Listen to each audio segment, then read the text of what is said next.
My name is Veronica Lat Simpson, and last Christmas changed everything I thought I knew about my family. I had spent years working hard, building my own life, and holding on to the house my mother left me. It was the one place that still felt like hers, and I never imagined anyone would try to take it away. That night, the table was full, the lights were warm, the smell of roasted turkey filling the room. When my father suddenly looked at me and told me I needed to give my house to my stepsister because her children needed it more. At first I froze, thinking maybe I misheard him, but then the others joined in. My stepmother's voice dripped with sarcasm, my stepsister's tears, even distant relatives whispering that I should sacrifice for my family. When I refused, the room turned colder than the snow outside. And then my father struck me across the face right there in front of everyone. The laughter died, the music kept playing, and I felt my world tilt.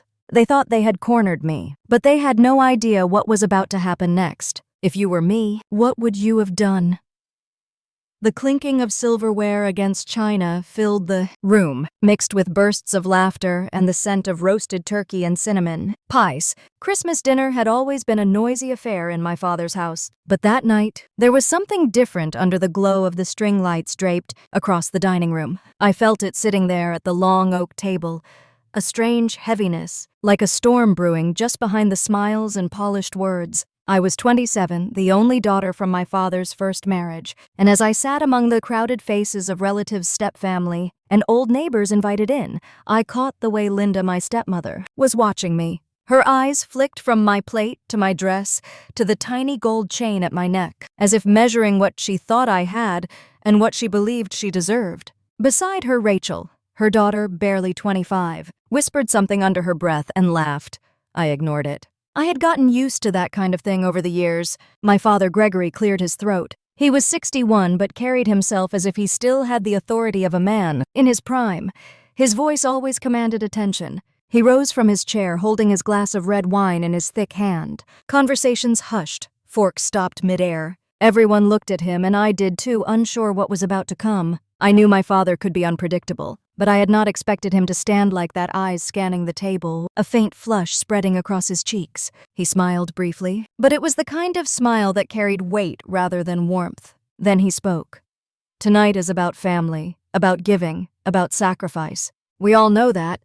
His eyes landed on me and lingered. Veronica, you are doing well in life. You have your job, your money, your houses. You are strong, independent. My heart began to pound because I could feel something coming. He looked to his right at Rachel, who lowered her gaze in a practiced way, her hand smoothing the tablecloth like she was embarrassed. And then my father said it. It is time for you to do what is right. You should give your house in Evanston to Rachel and her children when they come along. They need it more than you. The words dropped like stones into the silence that followed. I felt the air leave my lungs. I thought maybe I had misheard, but no one else looked confused. They were waiting for my reaction.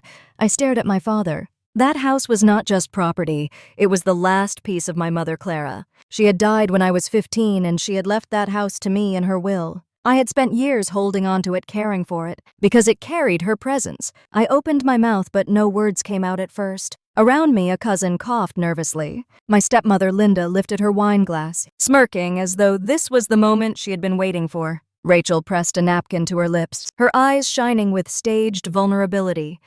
Finally, I found my voice. Dad, no. That house is mine. Mom left it to me, you know that. The smile vanished from his face. His jaw tightened. He placed the wine glass back down with a thud. You have 2 houses, Veronica. You do not need this one. Rachel is starting a family. She will have children. Do you expect them to struggle while you sit comfortable and alone? I felt my hands trembling under the table, but I gripped my napkin and steadied myself. I am not alone, and it is not your decision to make. A murmur swept through the table. An aunt shook her head. An older cousin muttered selfish under his breath. Rachel leaned forward, her voice small and calculated. I'm not asking for much. I just want a home for when the baby comes. My head snapped toward her. Baby, she was not pregnant. She had no partner, no stability. It was a lie, another play for sympathy. Before I could respond, my father slammed his palm flat against the table. Enough! His voice boomed. Do not talk back to me in my house. The chatter stopped instantly. All eyes were on us. My cheeks burned as if the heat of the fireplace had leapt across the room. I tried again, softer but firmer. Dad, that house is mine. It is not up for discussion. And then it happened. He moved so fast I barely registered it. His hand came across my face in a sharp crack that echoed in the stunned silence. The sting spread across my skin, hot and humiliating. The room gasped as one. I sat frozen, my fork clattering onto my plate. I could not breathe. The shame rushed in like cold water, chilling me from the inside out.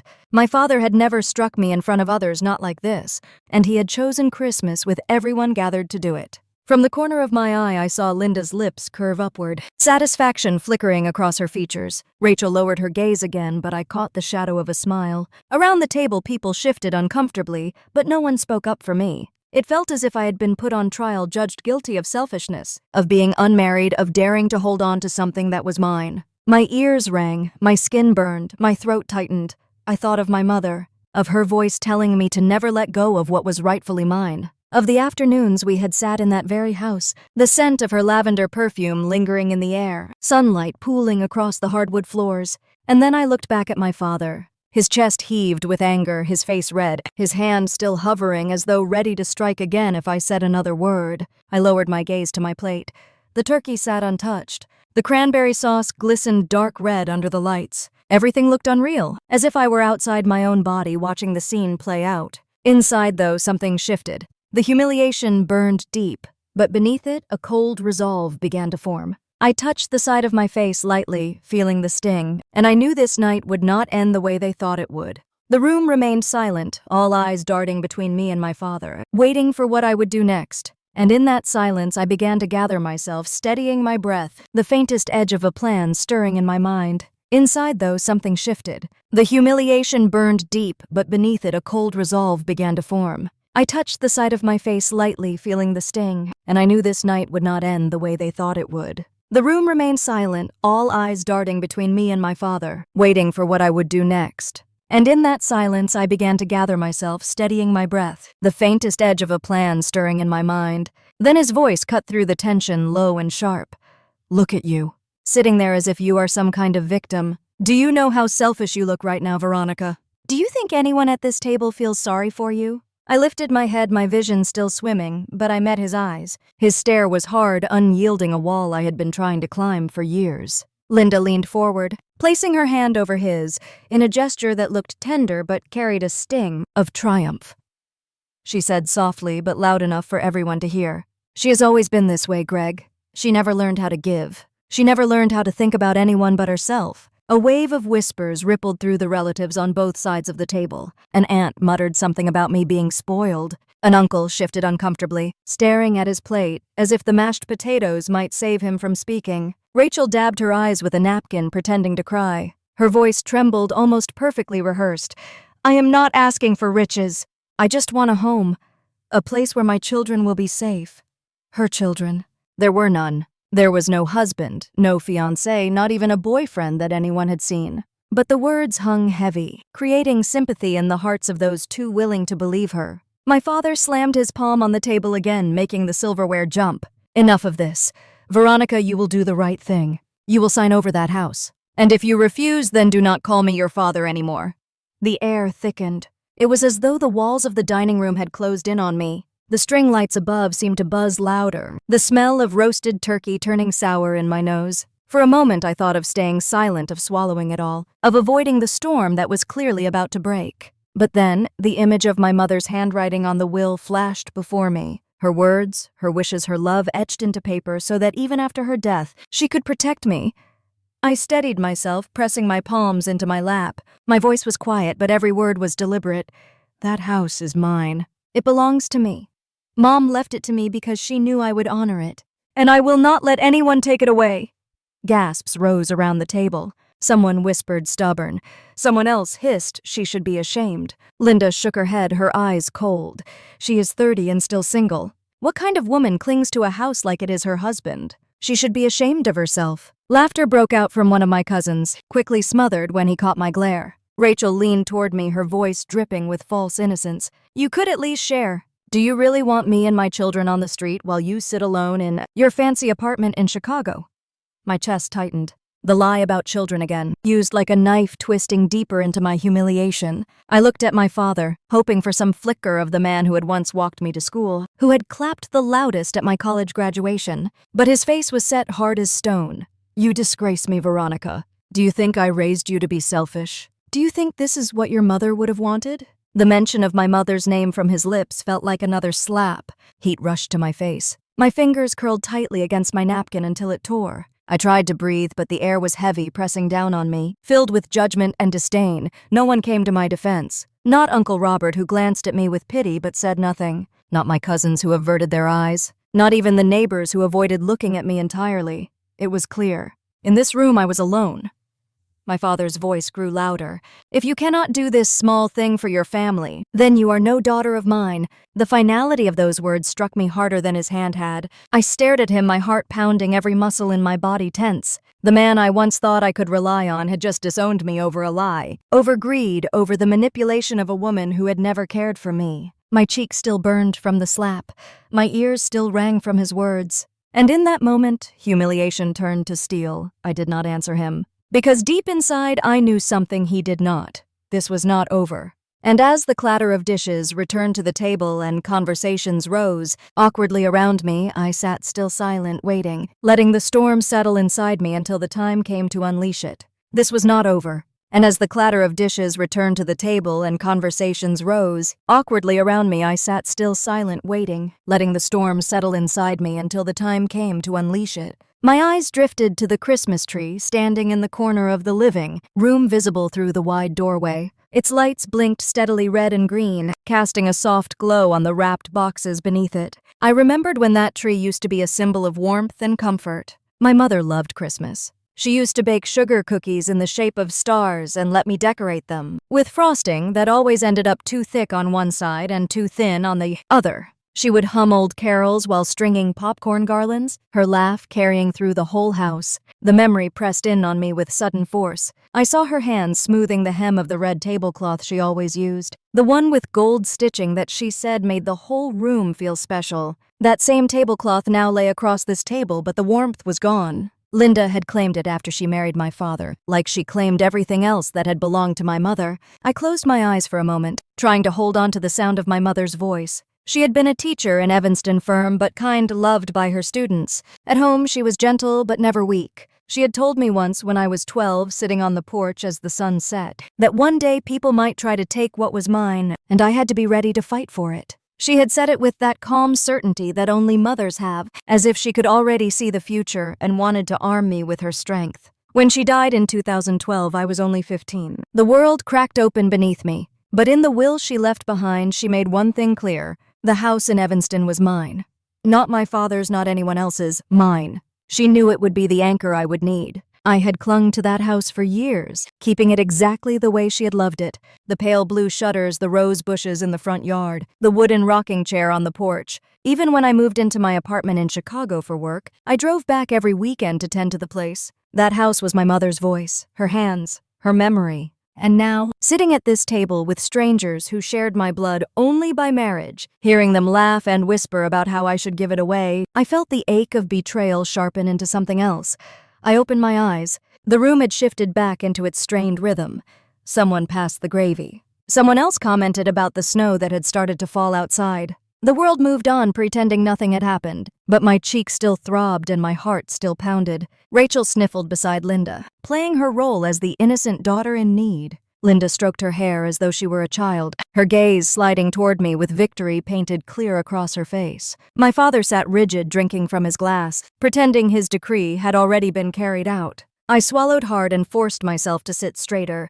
I would not cry here, not in front of them. Not in front of anyone who had chosen to see me as the villain in a story I had not written. My mind wandered again, but this time to another memory. It was a spring day the year before my mother died. She had taken me to the Evanston house after school. We had sat on the porch with lemonade, and she had pointed to the maple tree that towered in the front yard. She told me it was planted the year I was born, and that as long as it stood, I would always have a place in this world. I had not thought about that maple tree in years, but suddenly I could see it as clearly as if it stood right outside the dining room window now, strong, rooted, unyielding. That was what I needed to be. I lifted my fork and pushed at the cold turkey on my plate, forcing myself to chew, though I could not taste a thing. The voices around me blurred, but I caught fragments. Selfish, spoiled, poor Rachel. The words stung, but each one was a spark, fueling the fire that had begun to burn low and steady inside me. I thought again of my mother's will, the careful script of her signature, the lawyer's solemn nod as he explained that the house was protected. No matter what, my father had signed off on it, though even then I remembered the flicker of resentment in his eyes. He had remarried only months later, and from that point on, I had been the outsider. But not tonight. Tonight I was not the outsider. Tonight I was the one carrying the truth. I lifted my glass of water, my hand trembling only slightly, and let the cool liquid steady me.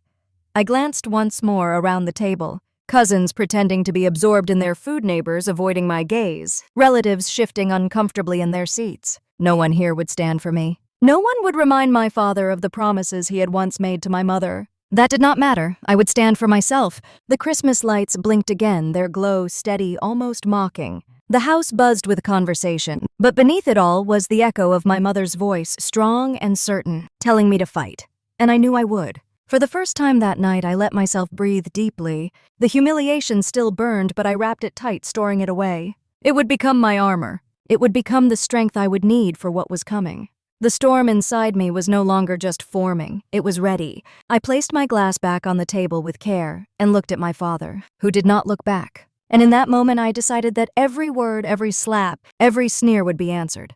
Just not here, not yet. I excused myself from the table without another word, my chair scraping loudly against the hardwood floor. No one stopped me. No one called after me. They were too busy muttering and trading glances like they were watching a show that had already ended. My feet carried me down the hallway toward the back door, each step heavier than the last. The cold night air slapped against my face when I stepped outside. Snow was falling in fat, silent flakes, already coating the lawn and blanketing the parked cars lining the street. The world felt so still out there, so painfully different from the chaos inside. I wrapped my coat tighter around me and pulled my phone from my pocket. My fingers hovered over the screen. One number sat in my memory like a loaded weapon, one I had sworn never to use unless I had no choice. I slipped the phone back into my pocket. Not yet. Timing mattered. Revenge without patience was nothing but noise. I started walking down the sidewalk, the crunch of snow under my boots grounding me. My breath puffed in white clouds as I let my mind wander back through the years. There had been cracks in my father's facade long before tonight. I remembered being 17, hearing him and Linda argue in hushed tones about money after she had maxed out another credit card. I remembered Rachel crying about tuition that mysteriously disappeared after my father said he had set it aside. Secrets lived in that house long before this Christmas dinner. As I walked, the images came faster, like pieces of a puzzle snapping into place. Linda with a jewelry box she could not explain. Rachel with a new car she swore she had saved for, though she had never worked a day. My father covering for them both, always choosing them over me. The snow kept falling. My boots carried me farther, past the glow of holiday lights in other people's windows. Families laughing, children running past Christmas trees, couples holding hands. Normal, happy, the kind of night my mother once gave me, the kind of night that had been stolen from me. My phone buzzed in my pocket, yanking me back to the present. I pulled it out and saw a text from Daniel, a friend from college who had become a lawyer in downtown Chicago. "Are you okay? I heard there was drama." Of course, word had already traveled. Someone at that table must have whispered to someone else, and now my humiliation was spilling beyond those walls. I typed back with numb fingers. "I will be fine. Just need to think." I slipped the phone away again and leaned against the trunk of a maple tree. On the corner, its branches weighed down with snow. I thought of my mother's tree in Evanston standing strong, its roots deep in the earth. The anger inside me shifted into something sharper, something almost calm. They thought they could shame me into giving up what was mine. They thought a slap and a few cruel words would break me, but they had no idea what I carried. I pulled out my phone again, my thumb hovering over the number, saved under a name that was nothing more than a single letter. I stared at it, my breath shallow, then locked the screen and shoved it back into my coat. Patience. Not yet. I turned and started walking back toward the house. My footprints were already filling with fresh snow, the wind whistling low through the bare branches. When I reached the back door, I paused. I could hear the faint hum of conversation and the clinking of glasses inside. My humiliation was fading from their memory already, replaced with dessert and gossip. I wiped my face with my hands, smoothing away the last traces of heat, and stepped back in. The warmth of the house wrapped around me, heavy and stifling. Linda spotted me first. She raised an eyebrow and smirked as if to say, "Welcome back to the circus." Rachel kept her eyes lowered, but I saw the smug curve of her lips. My father did not even look at me. I sat down quietly, my plate of untouched food staring back at me. The conversations buzzed around me again, louder now, as though nothing had happened. People talked about the snow, about football, about the neighbor's new job. I chewed slowly on a piece of bread, letting their words wash over me. But beneath the surface, I listened carefully. I caught Linda's laugh, sharp and pointed. I heard Rachel whispering to a cousin about nursery colors, planting her lies deeper. I even caught my father telling Uncle Robert that sometimes tough love was the only way to raise a daughter. I gripped the edge of my plate until my knuckles turned white. Tough love, he called it. I called it betrayal. As dessert was served, I felt the first piece of a new plan slot into place. My humiliation was their victory, but it had also blinded them. They thought I was beaten. They thought I would stay quiet. That arrogance would be their downfall. I lifted my fork and tasted the pecan pie, the sweetness coating my tongue. My face was calm, my body steady, but inside the storm gathered strength. When the time came, I would make the call. And when I did, nothing would ever be the same. For now, I waited, my silence louder than any words I could have spoken, every beat of my heart whispering the same promise. Not yet. That night, when I finally left my father's house, the streets were glazed with fresh snow. The air cut sharp against my cheeks, cleaner than the stifling warmth I had escaped. I drove back to my apartment in Chicago, the wipers pushing away flakes that fell harder the closer I got to the city. Every red light felt like a moment to breathe, but my chest stayed tight. My thoughts replaying the slap, the whispers, the silence of those who should have defended me. By the time I parked outside my building, the streets were nearly empty, only a few headlights slicing through the dark. I sat behind the wheel longer than I needed to, the engine ticking as it cooled.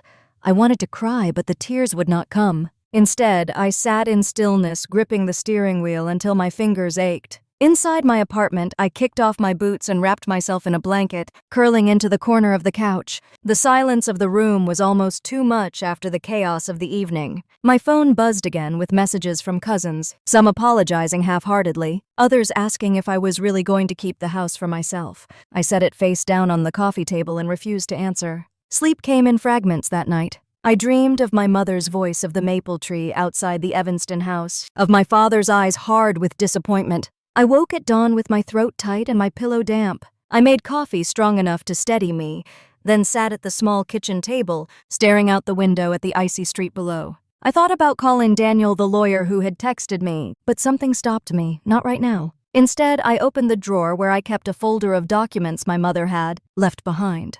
Her will, the deed to the Evanston house, old letters she had written me before she passed. I ran my hand across her handwriting. The ink faded in places, but strong enough to hold me together. That morning I drove to Evanston. The roads were slick, but the sight of the old house steadied me. Snow clung to the blue shutters and blanketed the roof. But it looked untouched, still mine. I stepped out of the car and crunched through the snow to the porch. The rocking chair sat there as always, its wood worn smooth from years of use. I brushed snow from its seat and sat down, pulling my coat tight. The street was quiet. A neighbor waved from across the way, their shovels scraping the sidewalk. I waved back faintly, but my thoughts were already drifting. I remembered a spring afternoon years ago when my mother had sat beside me on this porch, her hand over mine.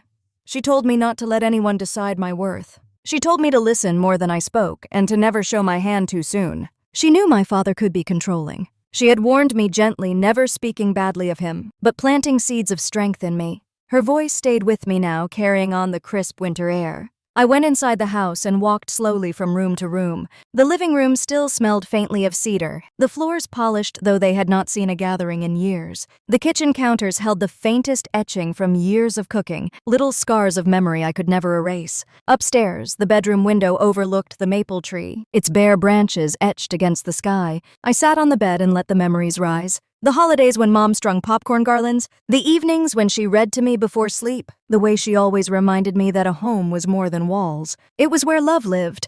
That was why the house mattered, not because of money or status, because it was love made solid, the last piece of her I could hold. But I knew holding on would not be simple, not with my father, Linda, and Rachel circling like vultures. They would not stop, they would push harder. They had already turned family against me, painting me as selfish, painting themselves as victims. I left the house reluctantly and drove into downtown Evanston, stopping at a small cafe where the smell of baked bread and coffee cut through the cold. I ordered a sandwich and sat by the window. My phone vibrated again. This time it was Daniel calling. I answered. His voice was calm but direct. I heard what happened. You need to be careful, Veronica.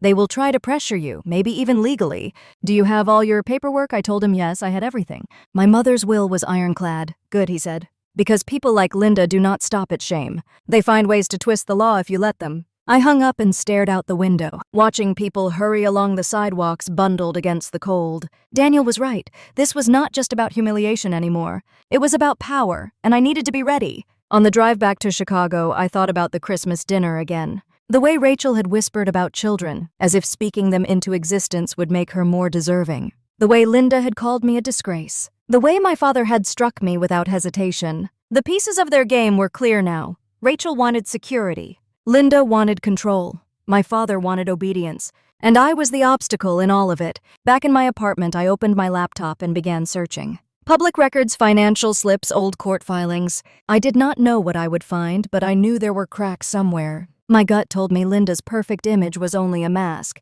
And Rachel's too. The hours stretched. The sun set again, the city lights glittering beyond my window. My coffee grew cold beside me. I kept searching, following threads, letting instinct guide me. When I finally leaned back, my eyes burning from the screen, I had the first hints of something. Names I did not recognize tied to Rachel. Old addresses that did not add up.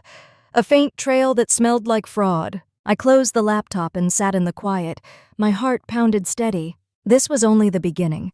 The storm inside me had focus now, and it was only a matter of time before I made the call. The following Monday, I returned to work in downtown Chicago, walking into the glass tower where I had built my career over the last 5 years. The lobby smelled of polished marble and strong coffee, and people hurried in and out in their winter coats. On the surface, it was just another day, but inside me, everything felt different. I carried the sting of Christmas with me like a scar hidden beneath my clothes. At my desk, I tried to focus on the reports that needed review, the endless emails that had piled up, but whispers floated around the office like smoke. I caught the way 2 colleagues glanced at me and quickly looked away. A third, Melissa, who had always been friendly, approached with hesitation. I heard what happened at your dad's place, she said softly while setting her coffee mug down on my desk. Is it true he asked you to hand over your mother's house? I clenched my jaw and nodded once. Word traveled faster than light in circles like ours. My father had friends in business. Linda had friends in social clubs. Rachel was a master at playing the victim on social media. Of course, the story was already twisted and out there. Melissa shook her head in disbelief. That's awful. You don't deserve that. Her kindness loosened something in me, and I felt the urge to say more. Instead, I thanked her and promised I would be fine.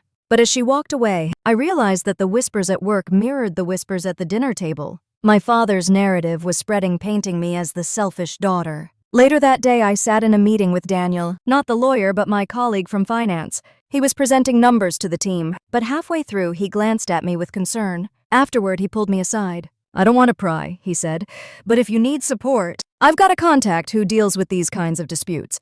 Property law, inheritance. He's sharp. I gave him a small smile. Thank you. I might need that. That night after work, I walked through the snowy streets, my breath fogging in the cold air, my thoughts heavy. I stopped by a bookstore on State Street, one of the old ones with creaky wooden floors and the smell of ink and dust. I wandered the aisles aimlessly until I found myself in the law section, pulling down a book about inheritance rights in Illinois. I skimmed through pages, noting the terms, the protections, the loopholes. Each sentence tightened my resolve. On the train ride home, I thought about Rachel again.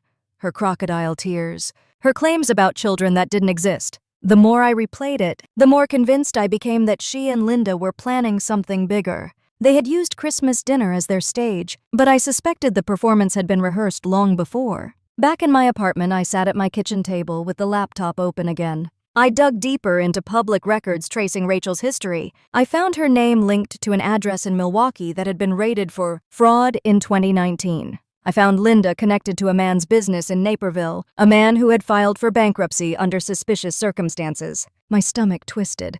The cracks were widening into canyons. I leaned back in my chair, my head pounding. If I was right, their greed stretched far beyond the walls of my family. And if I was wrong, I was chasing ghosts? I closed my eyes and remembered the look on my father's face when he slapped me. The certainty, the finality. He had chosen them over me without hesitation. He had believed their lies without question. That was not just blindness. That was willful ignorance. The next morning, I drove to Evanston before work. I needed to see the house again to remind myself why this fight mattered. The maple tree stood tall despite the snow clinging to its branches. I brushed the frost from the front door and stepped inside. The silence welcomed me like an embrace. I wandered through the rooms until I reached the kitchen. I could almost hear my mother humming, smell her cinnamon rolls baking in the oven. I sat at the counter and whispered to the empty space, "I'll protect this, Mom. I promise." My phone buzzed. It was Daniel, the lawyer, this time. He had left a voicemail. His tone was urgent. "Veronica, I've done some digging. You need to call me back. There's something you should know about Linda and Rachel." My fingers trembled as I dialed him. When he answered, his voice was low. "I found records. Rachel has 2 outstanding warrants in Wisconsin under an alias. Linda has been moving money through accounts in other states. If they try to come after your house, it won't just be a family dispute. It could expose them." My breath caught. I pressed a hand against the cool countertop. This was it. Proof.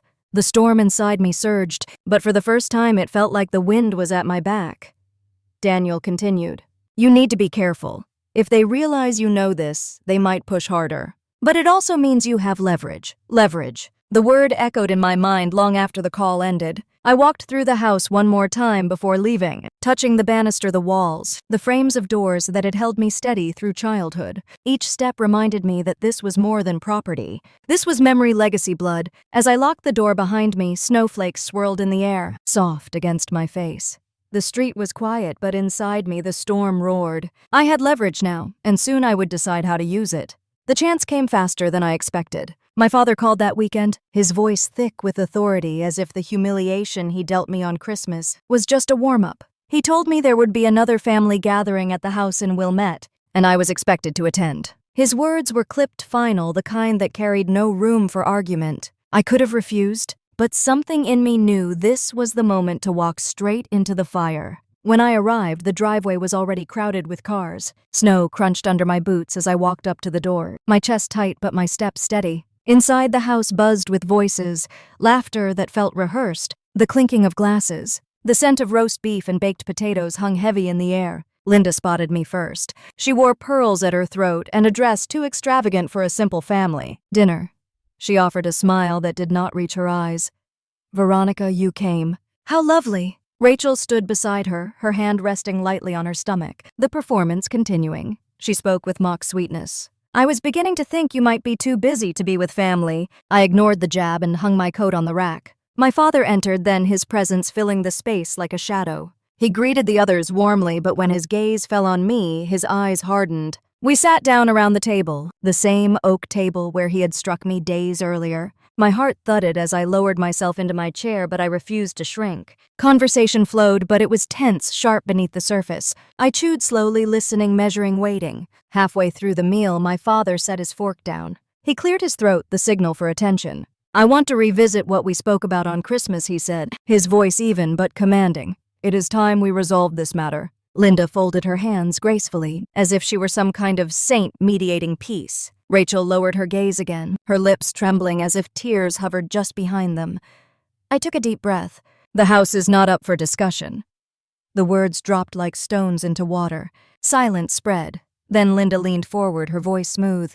"Veronica, you are being unreasonable. Rachel is expecting. She needs stability. Do you really want your niece or nephew to grow up without a home?" Rachel pressed her hand to her stomach again, her lips parting as though she were holding back a sob. I stared at her, heat rising in my chest. "Stop lying! You are not pregnant!" Gasps rang out. A cousin whispered sharply. My father slammed his fist on the table. "Enough! How dare you speak to your sister like that?" "She is not my sister," I said evenly. "And you know it." The air thickened. My father rose slightly from his chair, but Linda placed a hand on his arm. "Greg, let me." She turned back to me, her voice low and sharp. "You have always been jealous. You could not stand to see someone else get what you refused to give. That house is wasted on you."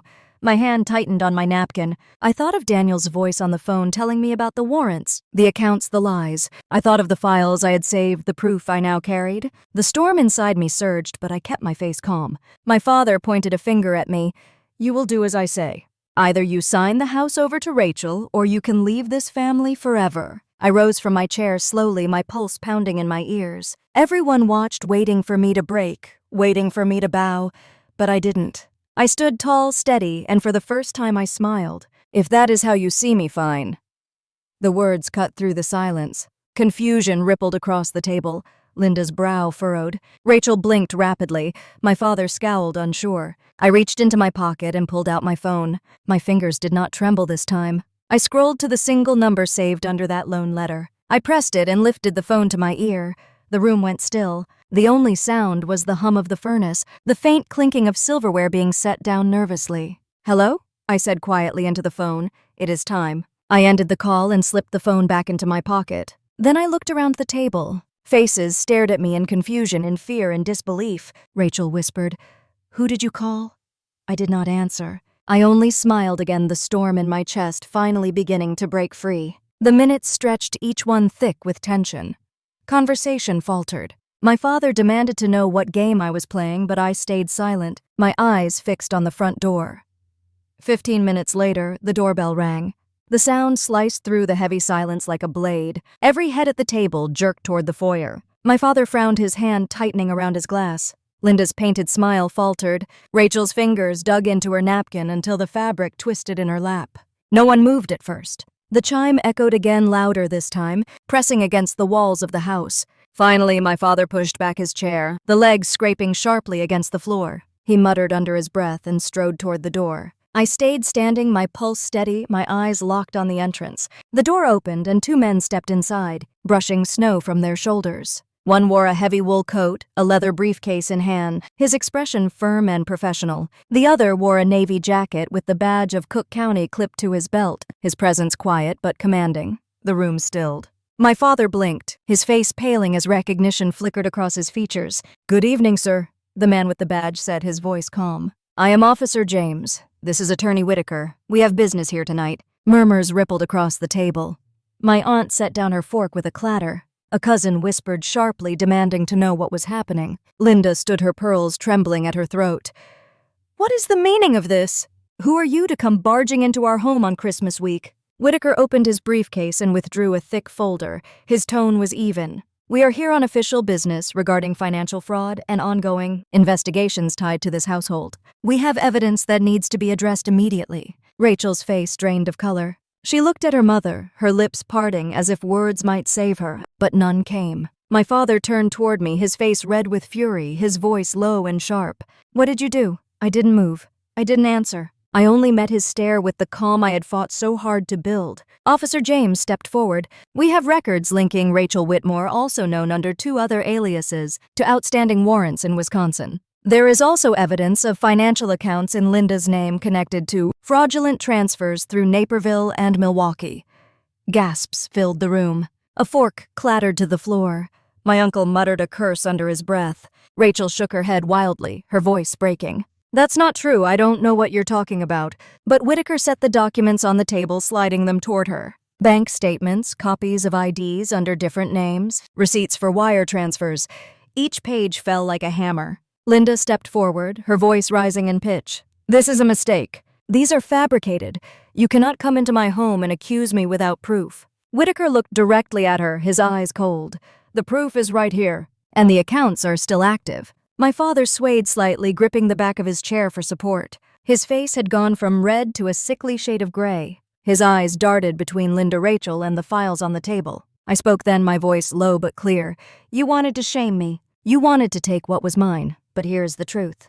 The room turned toward me. My relatives, the neighbors, even my father. Silence pressed in around my words, the only sound the faint hum of the furnace. Rachel let out a sob, pushing back from the table, but Officer James stepped closer, his hand resting near his belt. My father tried to speak, but his voice cracked. "Linda, tell me this isn't true." Linda's mask slipped, then the smoothness gone, her eyes wild. She stammered, reaching for him, but he pulled back as if her touch might burn him. The weight of years pressed into the air, every lie, every manipulation unraveling in the space of minutes. The family that had turned on me at Christmas now sat frozen, staring at the wreckage, and I stood tall, my heart pounding but my breath steady, watching the storm I had unleashed consume the ones who thought they could destroy me. The silence broke again with the sound of Rachel's chair scraping back, sharply. She shot to her feet, her eyes darting toward the door, her body trembling as if flight might save her. Officer James moved, then his voice sharp. "Sit down, Ms. Whitmore." Rachel's knees buckled and she dropped back into her seat, tears streaming down her face.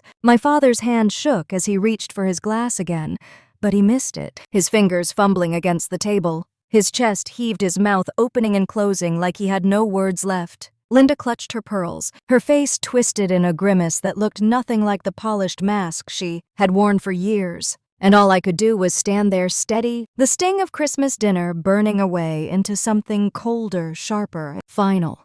The storm had broken and the night was far from over. Linda's mask slipped, then the smoothness gone, her eyes wild. She stammered, reaching for him, but he pulled back as if her touch might burn him. For the first time that night, my father looked small. His shoulders, usually squared with certainty, sagged beneath the weight of everything unfolding. He rubbed a trembling hand across his mouth, staring down at the documents as though the letters might rearrange themselves into something else, something less damning. Gregory Officer James said firmly, "You should sit." My father obeyed without protest, sinking into his chair. His eyes flicked toward me, filled with something I could not quite name. Anger, yes, but beneath it, confusion, shame, fear. He had struck me in front of everyone only days earlier, calling me selfish, unworthy, but now the foundation of his house was cracking under his feet. Rachel sobbed quietly beside him, her shoulders shaking, mascara running down her cheeks. Linda sat rigid, her chin lifted defiantly, though her hands twisted the hem of her dress so tightly the seams threatened to tear. The room buzzed with whispers. My cousins exchanged glances. An aunt murmured a prayer under her breath. Uncle Robert finally spoke, his voice gravelly. "I always wondered where all the money went." That simple sentence cracked the air like lightning. My father flinched as if struck. His gaze snapped toward Robert, then toward me, and finally back to Linda. His lips parted, but only a rasp came out. "You lied to me," he whispered. Linda shook her head, desperate now. "Greg, no. I was protecting us. Everything I did was for this family," but the words hung hollow.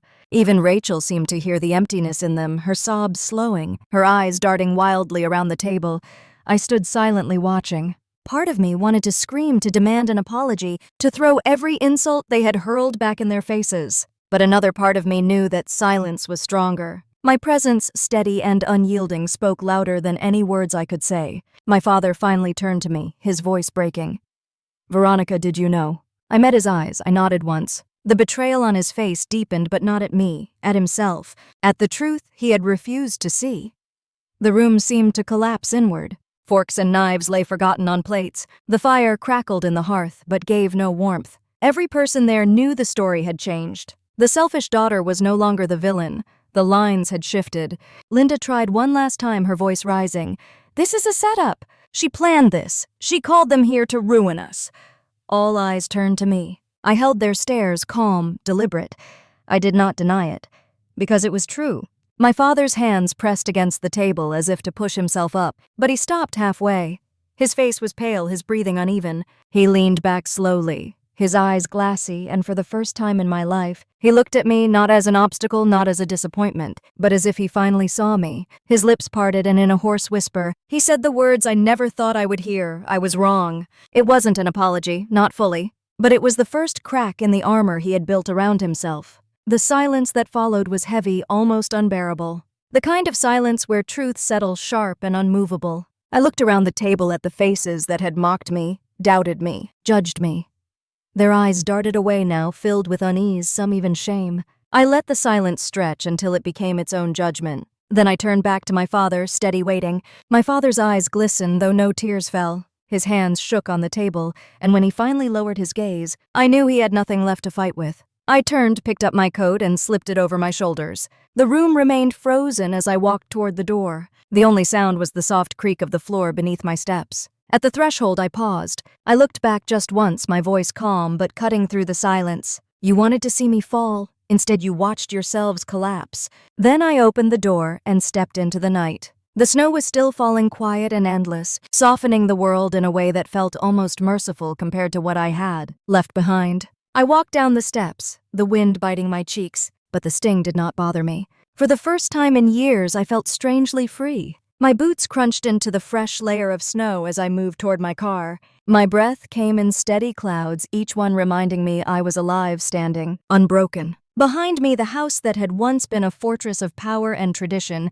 now held only chaos. The voices were muffled through the heavy door, rising and falling in sharp bursts, anger and betrayal ricocheting off the walls. I could picture Linda pacing with her hand clutched to her pearls, Rachel crying as her father refused to shield her, and my cousins whispering to each other as the truth settled like ash over the family name. I put my hand on the cold metal handle of my car and froze for a moment, just breathing. I thought of my mother, of the way she always told me that storms do not last, but strong hearts do.